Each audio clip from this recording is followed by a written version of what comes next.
imagen que correspondía con una práctica, con una situación política, tuviera un efecto duradero, incluso posterior a la época de las dictaduras, en donde este carácter virtuoso de la sociedad civil se mantiene como una imagen simbólica en el periodo posterior. Es decir, el análisis sociológico no dio cuenta del hecho de que el cambio de situación política colocaba a los actores civiles en una condición radicalmente diferente a la que se tenía en la época de las dictaduras. Ya no se podía hablar de una oposición entre sociedad y Estado, sino que ahora las relaciones entre el Estado y la sociedad civil se habían vuelto múltiples, complejas en la época de la consolidación democrática. Más aún, emerge de inmediato el hecho objetivo de que la sociedad civil no se puede seguir pensando como un ente homogéneo, sino que al contrario, emerge en esa época histórica toda la heterogeneidad intrínseca a la sociedad civil. Es decir, en vez de pensar la sociedad civil como un actor colectivo y único, que es lógico que provenía de esta época, hay que pensarlo entonces como una sociedad civil compleja, completamente heterogénea, en donde conviven múltiples intereses, aproximaciones y proyectos políticos. Me parece importante resaltar esto porque a la hora de considerar la heterogeneidad de la sociedad civil, este carácter intrínsecamente virtuoso o democratizante de la sociedad civil tiene que ser puesto en cuestión.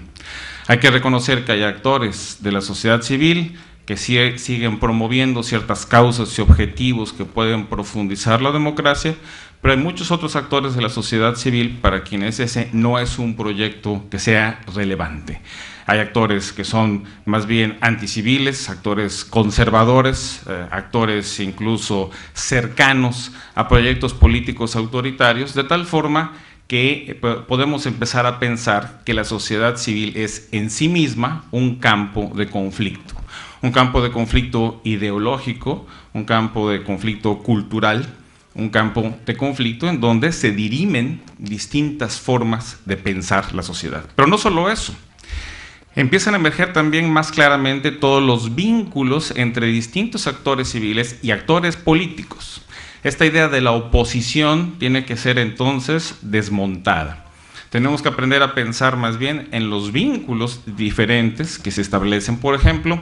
entre sectores progresistas e innovadores de la sociedad civil y los correspondientes actores políticos, y también entre los sectores conservadores de la sociedad civil y los correspondientes actores políticos. No podemos pensar ya que haya, digamos, una separación, sino al contrario, un vínculo que incluso a veces es orgánico, no solamente ideológico o de proyecto político, sino orgánico. Por ejemplo, partidos políticos que fundan ONGs,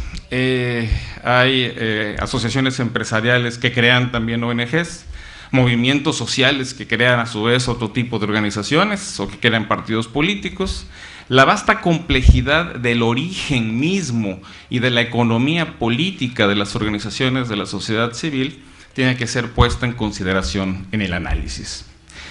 Tenemos, sin embargo, una reversión en esta forma más compleja de pensar el tema de la sociedad civil cuando llega a América Latina el pensamiento del tercer sector. El pensamiento del tercer sector es otra forma de restaurar el paradigma liberal, en una forma, si se quiere, neoliberal, pero finalmente el paradigma es el mismo.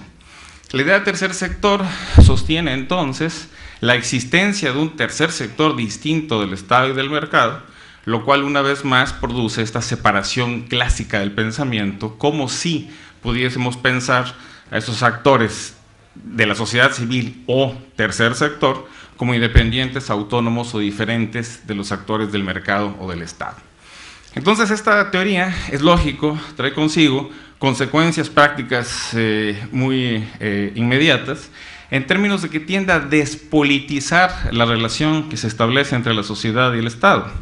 La idea de tercer sector claramente establece campos autónomos de acción para cada uno de los sectores y por tanto no permite pensar la idea del conflicto, de la confrontación, y por consiguiente despolitiza radicalmente el problema.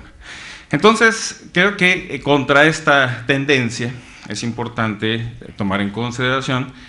que no es posible ni correcto, ni políticamente ni sociológicamente, pensar esta autonomía radical de lo social, sino más bien pensar en estos vínculos complejos. Por otra parte, una vez que pensamos esto así, es de inmediato notable que no todos los actores de la sociedad civil tienen el mismo potencial democrático en la vida cotidiana. Por ejemplo, uno podría decir que, y siguiendo aquí algunas ideas de un sociólogo político, Mark Warren, de Estados Unidos, hay distintas funciones democráticas que pueden cumplir distintos actores de la sociedad civil. Por ejemplo, hay actores que desarrollan capacidades de análisis y argumentación, aquellos grupos de estudio, de análisis, aquellos que crean foros y espacios de debate. Hay quienes crean tolerancia, solidaridad, sobre todo movimientos que defienden a grupos como mujeres, que defienden las causas de los niños y los adolescentes, medio ambiente. Hay otros que tienen una profunda capacidad representativa de lo social, fundamentalmente, como es obvio, los sindicatos, agrupaciones de pobladores, pero no siempre los sindicatos y las agrupaciones de pobladores son capaces de crear capacidades de análisis y argumentación o ser deliberativas. Con mucha frecuencia, organizaciones populares de este tipo son profundamente autoritarias a su interior y, por consiguiente, si bien cumplen hacia afuera, hacia el sistema representativo, una capacidad importante y relevante, en cambio no logran crear estas capacidades de análisis, de gestión y de crítica al interior. No es extraño que sindicatos en todo el mundo sean escenarios donde hay muy poca democracia, donde los dirigentes duran décadas en sus cargos. Podemos decir que esto ya ha sido analizado históricamente desde Michels, por qué suceden estas cosas en los sindicatos, pero por ejemplo, ahí tenemos un caso paradigmático de un actor de la sociedad civil que sin embargo no puede cumplir otras funciones sustantivas.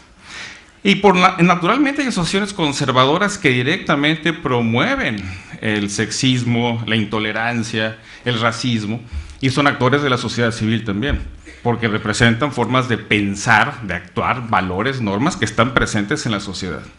De manera que es importantísimo considerar este mapa complejo para evitar el error de atribuir características homogéneas a actores sociales que no son homogéneos y atribuir virtudes intrínsecas a una sociedad civil homogénea que no lo es. Esto es muy importante también en términos de las consecuencias políticas que de ello emergen. Se trataría, en un proceso de democratización de la sociedad, de poner un control ideológico, político y de combatir aquellos sectores de la sociedad civil y del Estado que promuevan la intolerancia, el racismo, etcétera, que impidan un cumplimiento, una ampliación de los derechos. Se trataría de reconocer la naturaleza confrontacional en el sentido ideológico, aclaro esto, de disputa ideológica que sucede en el seno de la sociedad civil, y se trataría además de entender que son muchos los actores que entran en este juego y que por tanto es posible, y sucede cotidianamente, una disputa acerca de quiénes son los que representan o son miembros de la sociedad civil. Por ejemplo, en México en los años 90 hubo una disputa sobre a quién llamarle sociedad civil. Como en muchos otros países, pero especialmente en México, las ONGs, la sociedad civil organizada, se decía a sí misma, reclamaba para sí el monopolio de ser la sociedad civil. Nadie más era sociedad civil más que las ONGs organizadas.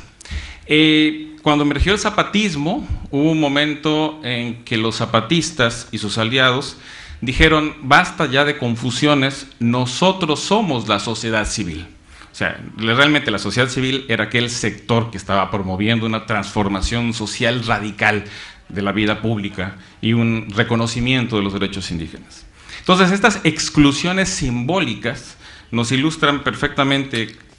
claro que no es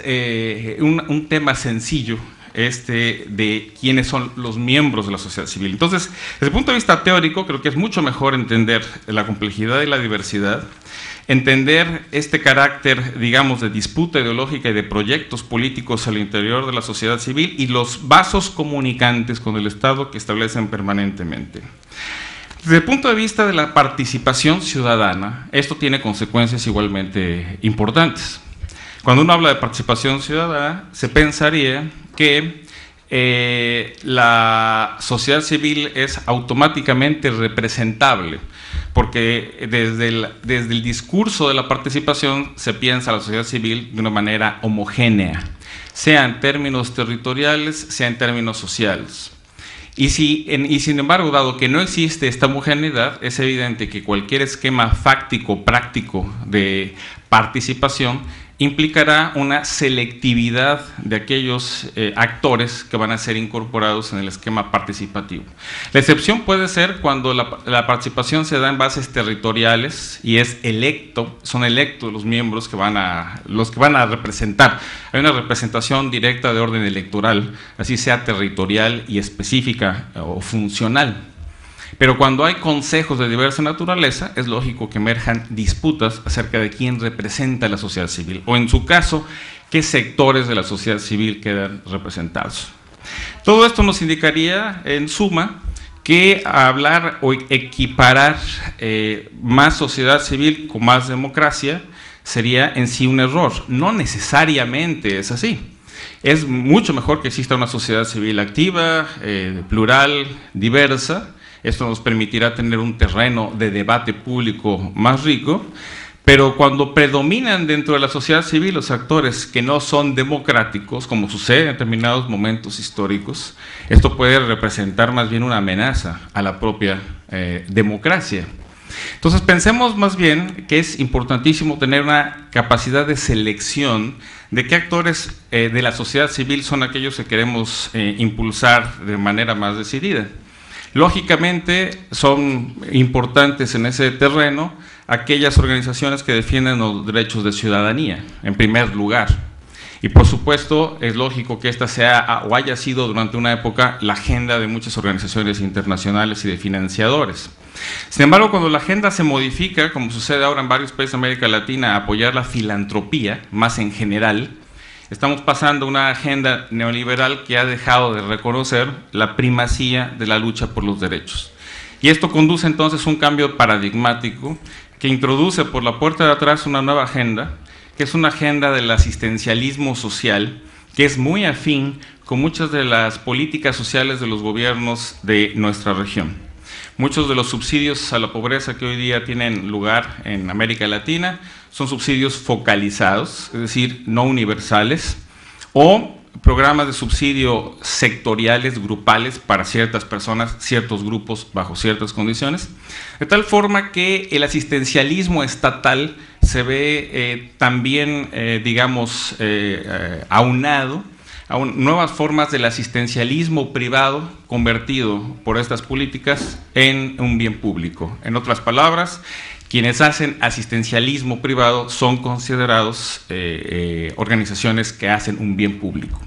Me parece que, si bien es reconocible que se requiere en países tan desiguales como los nuestros la existencia del asistencialismo privado, lo que no es posible aceptar es que se convierta ese modelo en el modelo de intervención de la sociedad civil en la vida pública, como sucede en varios países de la región, especialmente ahí donde la idea de filantropía se convierte en un eje articulador de las prácticas de la sociedad civil. Entonces, como ustedes ven, y dicho de una manera demasiado veloz, lo que trato de traer aquí al foro es la idea de complejizar nuestros conceptos de sociedad civil, de Estado, evitar esta idea monolítica de un bloque contra el otro, o de la cooperación no conflictiva entre un bloque y el otro, y entender más bien que las relaciones entre la sociedad civil y el Estado están atravesadas por múltiples conflictos que son naturales, conflictos ideológicos, políticos, de proyectos, y que es importantísimo dar cuenta de ellos. Que los espacios públicos que se creen deben tener la capacidad de transparentar los conflictos, no de ocultarlos, de poner en claro cuáles son las diferencias y no solamente